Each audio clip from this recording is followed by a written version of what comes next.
Selamat datang di Audio Cerpen. Channel ini dibuat untuk membantu Anda untuk dapat menikmati beragam cerpen berbahasa Indonesia yang sudah tayang di media cetak di Indonesia.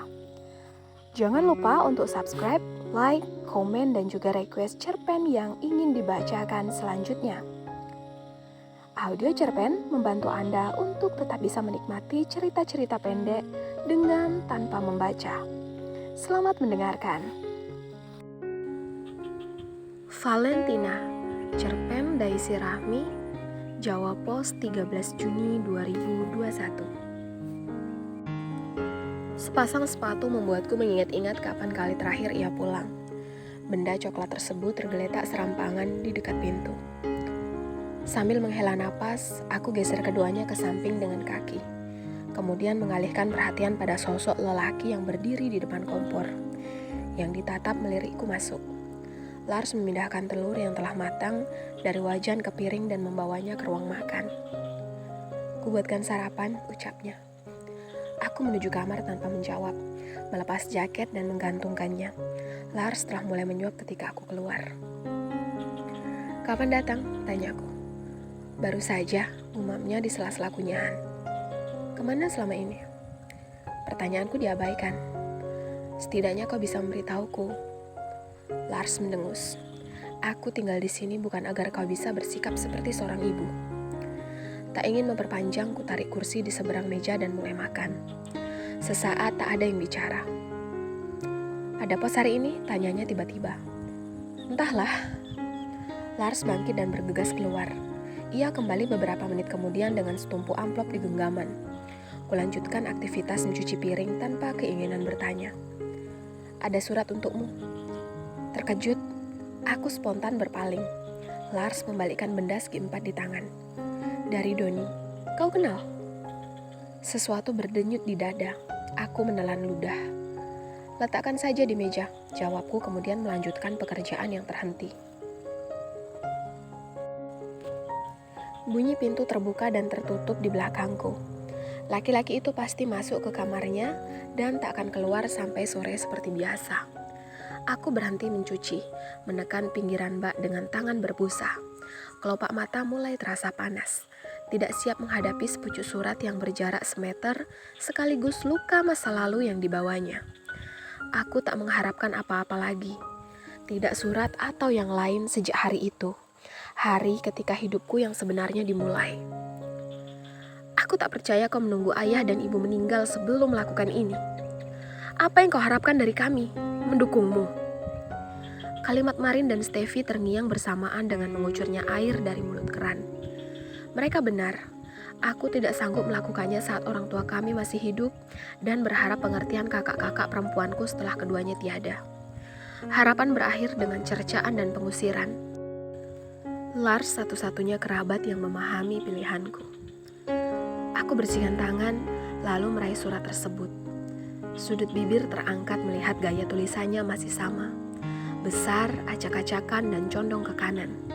Jari telunjuk menelusuri coretan dengan mata berkaca-kaca. Setitik air mata jatuh, menimbulkan bercak di permukaan amplop.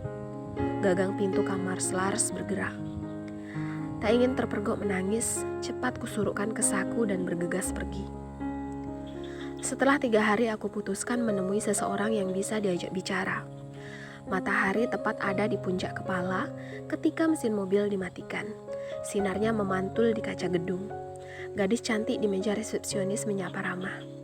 Kubalas sapaannya dengan senyum dan anggukan.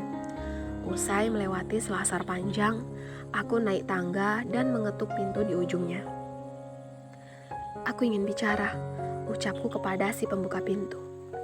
Ia menyisih memberi jalan. Ruangan di belakangnya berantakan. Tumpukan piring kotor memenuhi bak cuci, beradu kotor dengan gorden yang tergantung. Di lantai bertebaran kertas-kertas yang telah diremas. Seekor kucing tidur melingkar di dudukan kursi.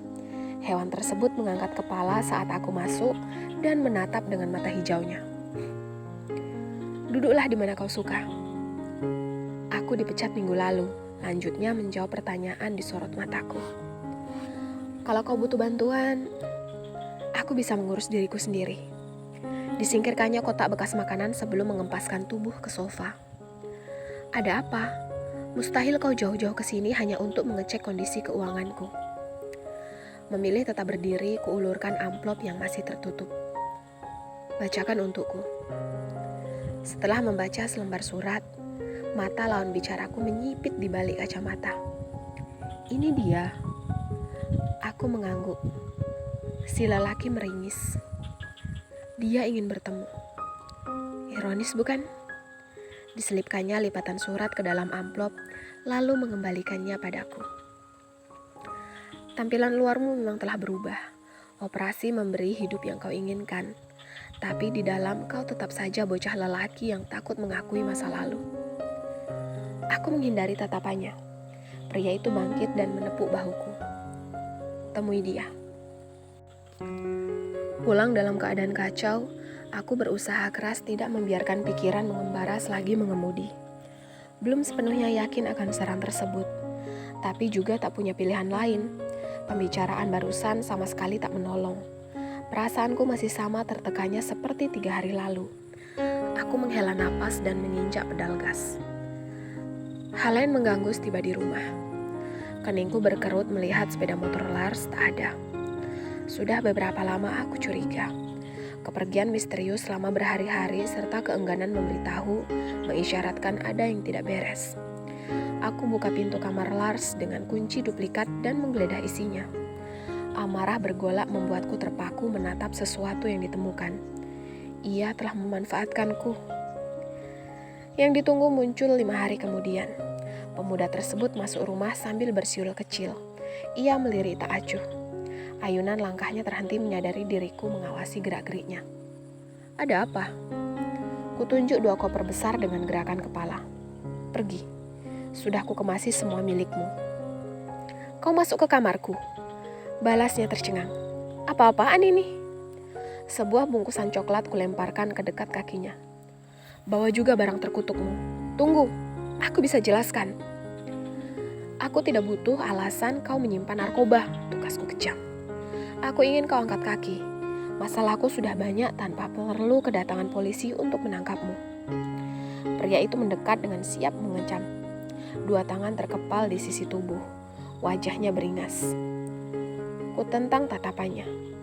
Tak akan kuulangi kali kedua. Tinggalkan kunci rumahku yang ada padamu. Usai beberapa lama beradu mata, kepalan itu mengendur. Lars menyeringai kecut. Ia mengangkat tangan dengan sikap menyerah.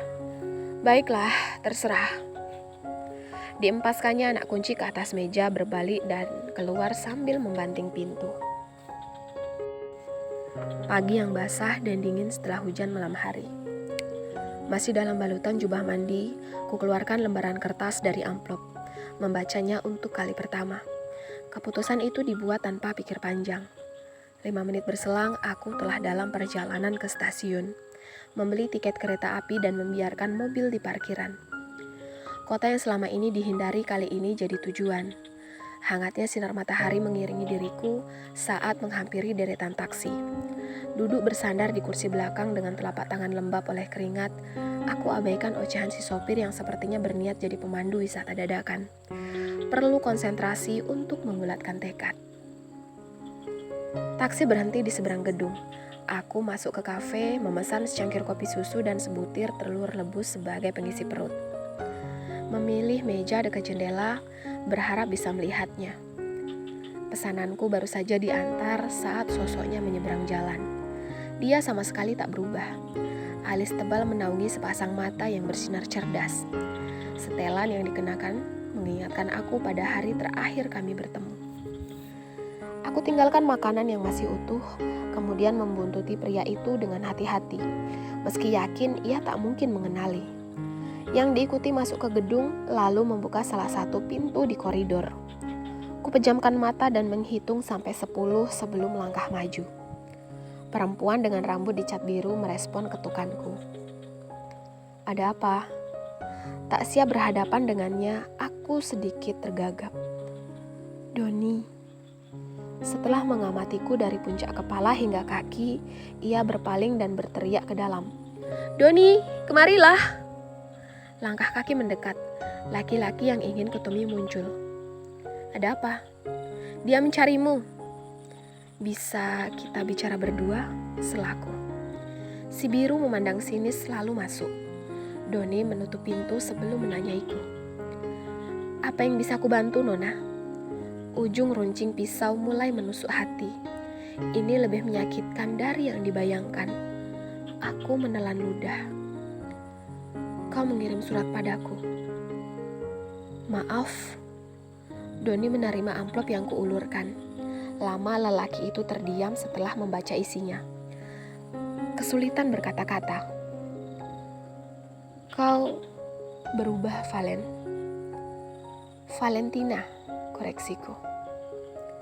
Apa kabar, Doni? Menjaga agar senyum tetap tersungging di bibir, aku yakin tidak akan pernah terbiasa menerima tatapan itu. Tatapan dari orang-orang yang mengenalku sejak ku tambahkan kata Tina di belakang nama tahun lalu. Daisy Rahmi, penulis kelahiran Manado dan kini tinggal di Jakarta.